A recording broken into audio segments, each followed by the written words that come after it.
Big decisions loom on the future of Garnacho and Hojlund. Will Manchester United cash in on the young stars in the summer? Just a year ago, they were considered untouchable and unsellable from Ineos, but has their mind changed since Ruben Amorim has come in? Now, a couple of Manchester United players have made it clear they want to leave in the summer, and one of those is doing really well on loan, and that is Antony. He's made it clear to United he wants to go to Real Betis, and United have flown over to Spain to try and sort that deal and make that deal happen. It's one of those deals that United almost want to sort of get done and round it up before the transfer window even opens, maybe by the June 30th deadline. We'll get into details on that. Ornstein spoke about Højlund, Osimhen, the links. We're going to talk about Jobe Bellingham, Xavi Simons links, Angel Gomez news. There's news on Yildiz. We've got a boost for Ayden Heaven.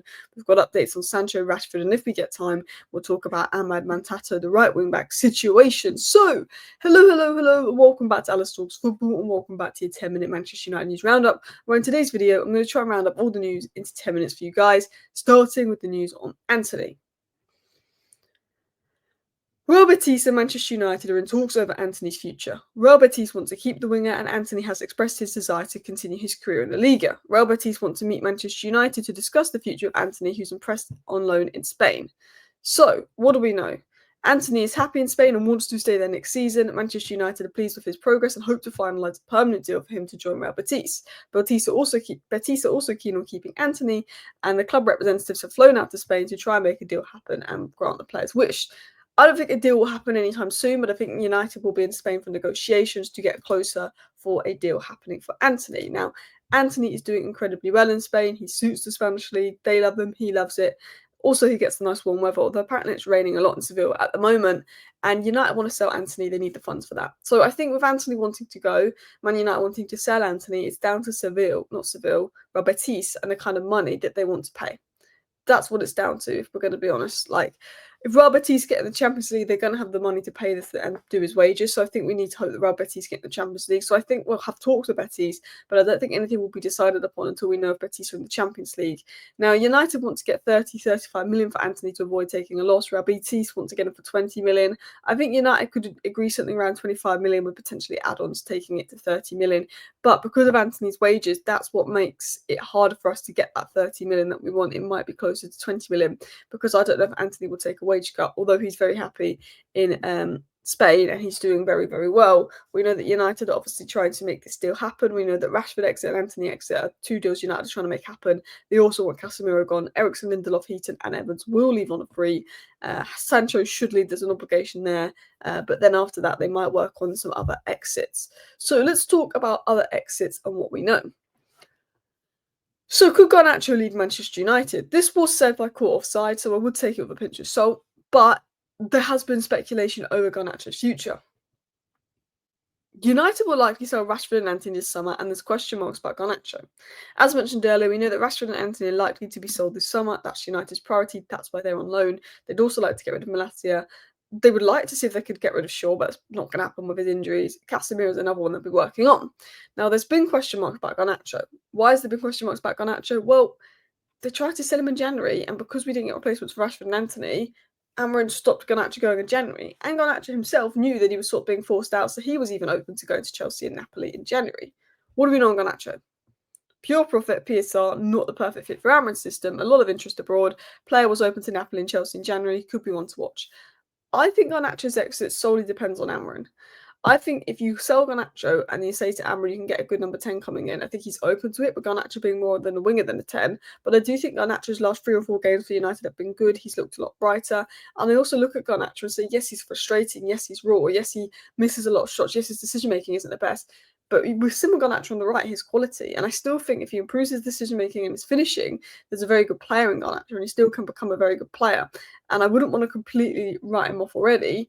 But it will be down to Amorim for me. I think if you get 70 million for Garnacho in the summer and you can go and buy Acuna with it, I can understand Man United doing it, bringing in someone more experienced, more suited to the 10 role. I think Garnacho likes to play out wide, but I also think that Garnacho brings something different, the energy, the pace off the bench. He's got a good injury record as well. It's one of those where I think United will look at the offers they get for Garnacho and who they can realistically replace him with. I think if they sell Garnacho and if they get offers for Garnacho and there's not a replacement they want, I think he stays. But if they can get an Mbeumo and Acuna, maybe he goes. I think Garnacho was one to watch. I think that's a big decision Ineos have on their hands because in January they were very open to his sale, which was quite surprising. Apparently they're also open to Maino's sale, but considering they're trying to give him a new contract, I think if a youth player was going to go for FFP reasons to raise funds, I think it would be Garnacho.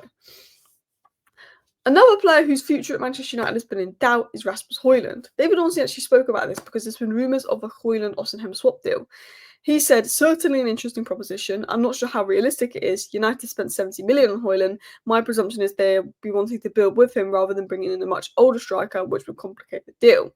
So he's saying, you never know, but he doesn't think that United would swap Højlund in for Osimhen, who's much older.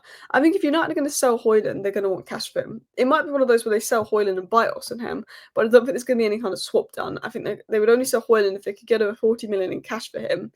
But would they want to bring in an older striker and Osimhen? I'm not sure. There was reports saying we don't want Gyökeres because he's older, which is crazy because I think we need to bring in an older striker that's in their prime.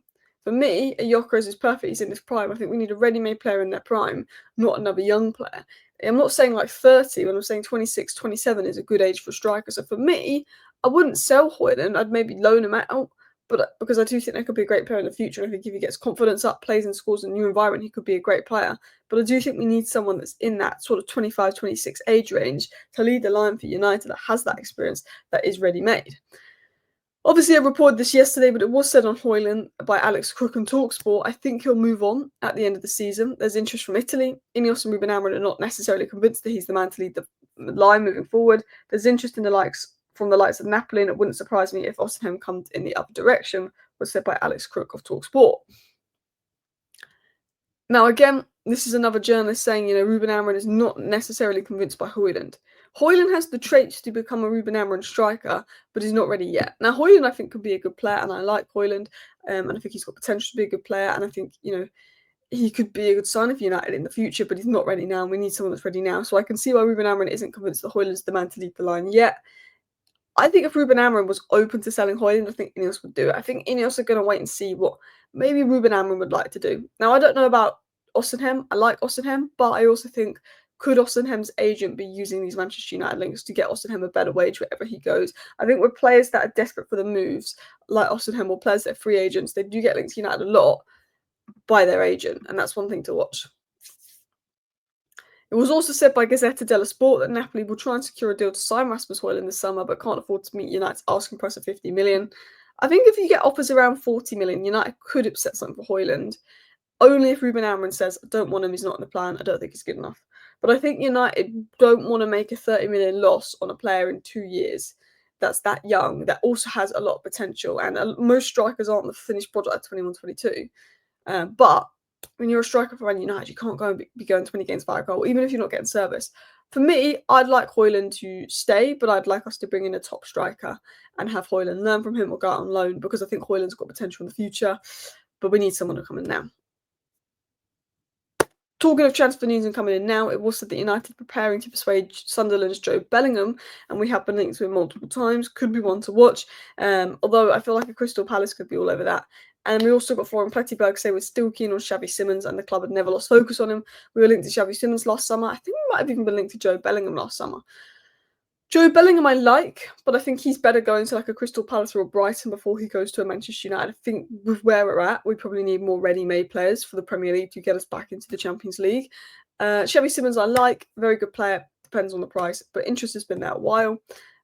Angel Gomez is a player we've been linked to, but I don't think we're going to go for him because I think Ruben Amorim wants a bit more physicality.